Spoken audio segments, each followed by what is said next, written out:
November 24th, 1971, the day before Thanksgiving. Across the United States, airports were overflowing with travelers eager to return home for the holidays. Families hugged goodbye at departure gates. Businessmen hurried to catch their flights. And no one imagined that history was about to unfold inside one ordinary airplane. In those days, air travel was remarkably different. There were no metal detectors, no body scanners, and no strict security checks. Anyone could walk into an airport, pay cash for a ticket, and board a flight within minutes.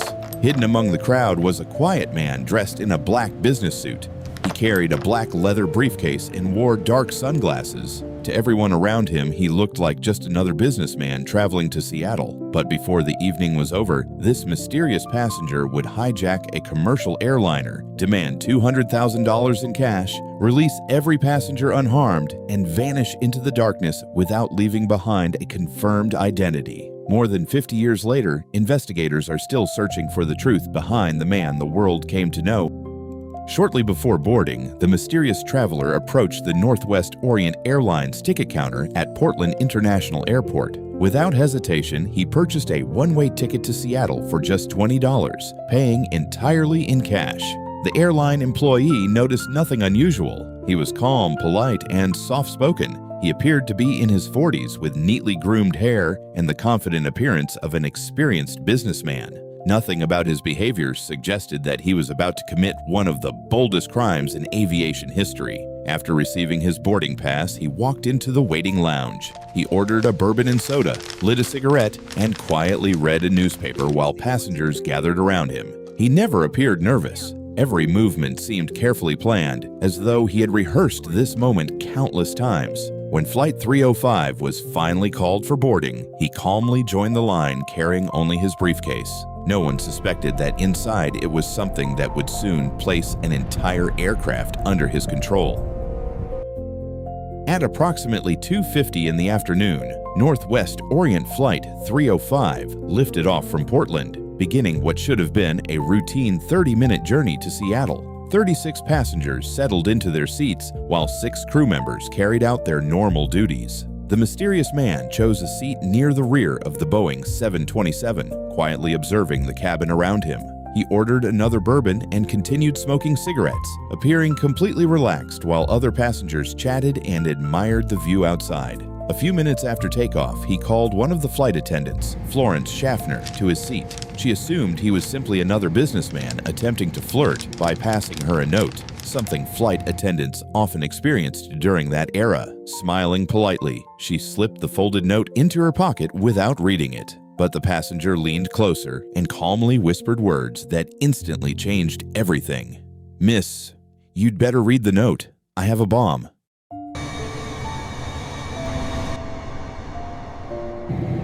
Florence slowly unfolded the handwritten note. Her heart began to race as she realized the terrifying message was real.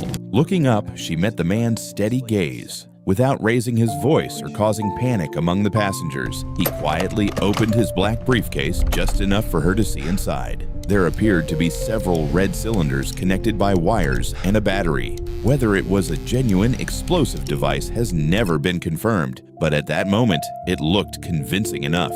Cooper remained calm and respectful throughout the encounter. He never shouted or threatened anyone unnecessarily. Instead, he explained exactly what he wanted: $200,000 in cash, 4 parachutes, and a fuel truck waiting when the aircraft landed in Seattle. He assured the flight attendant that if his demands were met, everyone on board would walk away unharmed. The atmosphere inside the cabin remained strangely peaceful, even as one of the most extraordinary hijackings in history quietly unfolded. Cleveland Center, commuter 402, Inside leveling the cockpit, at flight level the pilots 200. immediately informed air traffic control about the hijacking. Within minutes, the FBI, airline officials, and local law enforcement began coordinating an emergency response. Rather than landing immediately, Flight 305 circled the skies above Seattle for nearly 2 hours, buying authorities precious time to gather the ransom money and locate the requested parachutes. During the delay, Cooper remained astonishingly calm. He finished his drink, smoked another cigarette, and occasionally glanced through the aircraft window as if he had complete confidence that everything would go according to plan. Meanwhile, bank employees rushed to collect $10,000 $20 bills, while investigators carefully photographed every serial number, hoping the money might one day reveal the hijacker's identity. Military parachutes were gathered as quickly as possible, although authorities secretly hoped Cooper would accidentally choose one that could not safely be used. As darkness slowly settled over Seattle, Flight 305 finally received clearance to land. Emergency vehicles lined the runway, while law enforcement officers kept their distance, carefully following every instruction given by the hijacker. No one wanted to risk provoking him. The aircraft rolled to a stop, and the cabin remained eerily quiet. Through the windows, Cooper watched as airport personnel cautiously approached with bags containing $200,000 in cash and the 4 parachutes he had requested. One by one, the ransom money and parachutes were loaded onto the aircraft. Cooper carefully inspected everything before allowing the next phase of his plan to unfold. Keeping his promise, he released all 36 passengers along with several crew members. Frightened but unharmed, they stepped off the aircraft without fully realizing they had just witnessed one of the most remarkable crimes in aviation history. As the cabin emptied, only the flight crew and the mysterious hijacker remained. The most dangerous part of the night was only beginning. Cooper now gave the pilots a new set of instructions. He ordered them to fly toward Mexico City, making a fuel stop in Reno, Nevada. He specified a low altitude of 10,000 feet, a relatively slow speed, and the landing gear partially lowered throughout the flight. Although the unusual flight conditions puzzled experienced pilots, they agreed to follow every instruction. Their priority was keeping everyone alive. Before departure, the aircraft was refueled under the watchful eyes of dozens of FBI agents and police officers. None of them knew what Cooper intended to do once the plane was airborne again. Shortly after takeoff, the Boeing 727 disappeared into the rainy night. The passengers were safe, but the crew now found themselves alone with a man whose final move remained a complete mystery. Somewhere during this flight, history was about to take an unbelievable turn. As the aircraft flew through storm clouds over the Pacific Northwest, Cooper quietly prepared for what appeared to be his escape.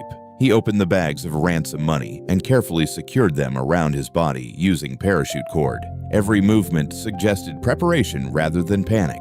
He examined the parachutes one by one before choosing the equipment he believed would give him the best chance of survival. Flight attendants later recalled how calm he remained. There was no sign of fear or hesitation.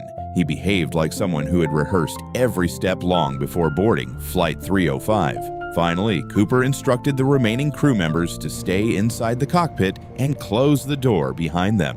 Whatever happened next, he intended to face it alone.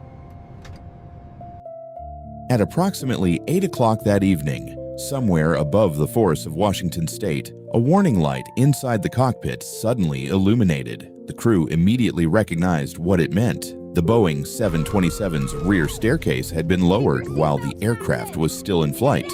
Powerful winds rushed through the back of the airplane as freezing rain and darkness surrounded the aircraft. Alone at the rear exit, Cooper carried the ransom money on his back and wore one of the parachutes. Then, without saying another word, he stepped into the storm. There were no witnesses, no final message, no radio transmission.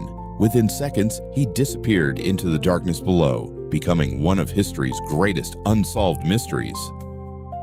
He slipped past us. The moment Flight 305 landed safely in Reno, investigators rushed aboard expecting to arrest the hijacker. Instead, they found an empty cabin. Cooper was gone.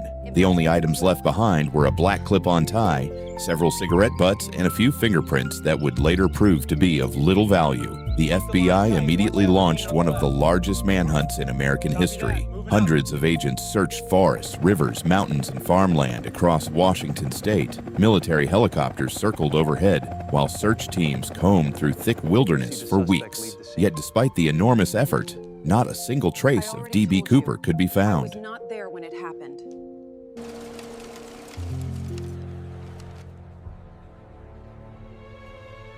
For years, investigators chased hundreds of leads. Thousands of suspects were questioned, each one bringing new theories but no definitive answers. Then, in 1980, nearly a decade after the hijacking, a young boy made a shocking discovery while playing along the Columbia River. Buried beneath layers of sand were bundles of decaying $20 bills. Investigators confirmed that the serial numbers matched part of Cooper's ransom money, but the discovery only deepened the mystery. How had the money reached the riverbank? Had Cooper survived the jump, or had nature simply carried the cash there over time? Even with advances in forensic science and DNA analysis, no theory has ever answered every question. More than half a century has passed since that rainy Thanksgiving Eve in 1971. The identity of D.B. Cooper remains unknown. Some believe he was a former military paratrooper with expert survival skills. Others argue that no one could have survived such a dangerous jump into freezing rain, dense forests, and rugged mountains at night. In 2016, after decades of investigation, the FBI officially suspended active efforts to solve the case. Yet the legend of D.B. Cooper refuses to disappear. Books have been written, documentaries have been produced, countless theories continue to emerge. Somewhere, hidden within the missing pieces of this incredible story, lies the truth about the only unsolved skyjacking in American history. Until that truth is uncovered, one question will continue to fascinate the world. Who was D.B. Cooper? And what really happened after he disappeared into the night?